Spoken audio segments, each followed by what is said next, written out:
পৃথিবীর প্রতিটি প্রান্তে জীবন তার অস্তিত্বের স্বাক্ষর রেখেছে, কিন্তু এমন কিছু স্থান আছে যেখানে প্রকৃতি এক নির্মম শাসক। বাতাস সেখানে নিঃশ্বাস বন্ধ করে দেয়, আলো সেখানে এক ম্লান প্রতিশ্রুতি মাত্র। এই ভূমি সাদা এবং শান্ত, এক নিঃশব্দ কবরের মতো। এখানে তাপমাত্রা এমন একটি সংখ্যা যা শুধু পারদ স্তম্ভের পতন নয়, বরং মানব ইচ্ছাশক্তির চরমতম পরীক্ষা। আমরা দাঁড়িয়ে আছি এক হিমশীতল শূন্যতার দ্বার প্রান্তে। ঘড়ির কাঁটা এখন রাত 12টা। বাইরের পৃথিবী ঢেকে আছে বরফের ঘন চাদরে। দিগন্তলেখা পর্যন্ত সাদা, ধূসর আর নীলের এক অভেদ্য মিশ্রণ। তাপমাত্রা স্পর্শ করেছে -60°C। এই সংখ্যাটিকে অনুভব করুন। এটি হাড় কাঁপানো ঠান্ডা নয়, এটি এক এমন শীতলতা যা রক্তকে শিরায় জমাট বাঁধিয়ে দিতে চায়, যা ফুসফুসে জমি দিতে পারে এক নিঃশ্বাসে। বিজ্ঞান বলে এই তাপমাত্রায় উন্মুক্ত ত্বক মাত্র কয়েক মিনিটের মধ্যে ফ্রস্ট বাইটে আক্রান্ত হয়।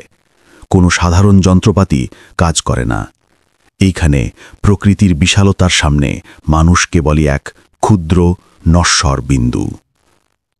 তবুও জীবন থামে না। -60° তাপমাত্রার এই দীর্ঘ 36 ঘণ্টা বরফের গভীরে লুকিয়ে থাকা জীবন সংগ্রামের এক অবিস্মরণীয় গল্প। এটি কেবল বেঁচে থাকার গল্প নয়, এটি বরফের নীরবতার মধ্যেও মানুষের হৃদয়ের উষ্ণতা, অদম্য সাহস আর প্রতিদিনের ক্ষুদ্র বিজয়ের গল্প। আমাদের যাত্রা শুরু হচ্ছে বরফের দেশে। প্রথম কয়েকটি ঘণ্টা সবচেয়ে কঠিন। সূর্য এখনও ঘুমিয়ে এবং ঠান্ডা তার সর্বোচ্চ সীমায়। এখানে রাত মানে কেবল অন্ধকার নয়, রাত মানে প্রকৃতির চরম সতর্কতা। ইভান এই কমিউনিটির অভিজ্ঞতম শিকারীদের মধ্যে একজন। তার বয়স প্রায় 60, কিন্তু বরফ তার চেহারায় কেবল দৃঢ়তার ছাপ এঁকেছে। ইভান জানেন এখানে সবচেয়ে বড় শত্রু হল আত্মতৃপ্তি। এক মুহূর্তের অসতর্কতা মানেই মৃত্যু। তার দিনের শুরু হয় আগুন দিয়ে।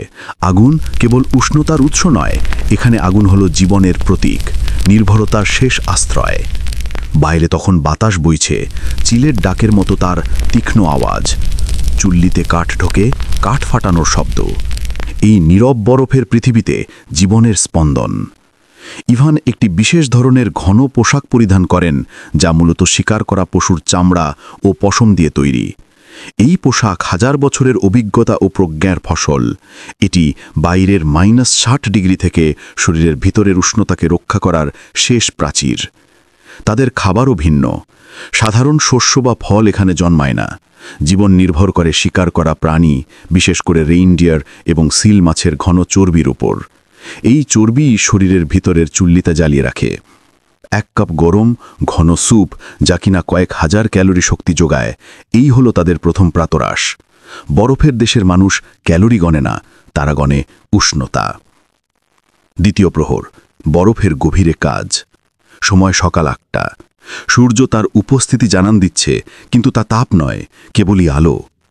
এই আলো এক মায়াবী বিভ্রম তৈরি করে। বাইরের তাপমাত্রা সামান্য বেড়েছে, হয়তো -55 হয়েছে, কিন্তু প্রকৃতি এখনও প্রাণঘাতী। ইভান এবং আলেক্সেই তরুণ শক্তি ও অভিজ্ঞতার সমন্বয়ে বেরোচ্ছেন দিনের কাজের সন্ধানে। 36 ঘণ্টার মধ্যে অন্তত 12 ঘণ্টা তাদের বাহিরে থাকতে হবে। তাদের কাজ হলো খাদ্য জোগাড় করা। বরফের নিচে জমে থাকা হ্রদে বা নদীর ওপর তারা একটি ছোট গর্ত তৈরি করেন, যা পরিচিত আইস হোল বা বরফ গহ্বর নামে। বরফের পুরুত্ব সেখানে প্রায় 1 মিটার বা তারও বেশি। এই কঠিন বরফ ভাঙার কাজ পেশিশক্তি এবং নিখুঁত কৌশলের দাবি করে। তাদের প্রধান শিকার রেইনডিয়ার। এই প্রাণীটি তাদের জীবন, পোশাক ও আশ্রয়ের প্রধান উৎস। কিন্তু রেইনডিয়ার শিকার করা বরফের উপর দিয়ে হাঁটার মতো সহজ নয়। এটি এক ধৈর্যের খেলা, প্রকৃতির সঙ্গে মিশে যাওয়ার চেষ্টা। ইভান জানেন প্রকৃতির কাছ থেকে নিতে হলে নিজেকে তার মতো করেই তৈরি করতে হয়। প্রতিটি পদক্ষেপ, প্রতিটি নিঃশ্বাস মেপে নিতে হয়। শব্দ করা চলবে না, কারণ এই নীরব প্রকৃতিতে সামান্যতম কম্পনও বহু দূর পর্যন্ত ছড়িয়ে পড়ে। তাদের গন্তব্য হলো এক বিশেষ রেইনডিয়ার,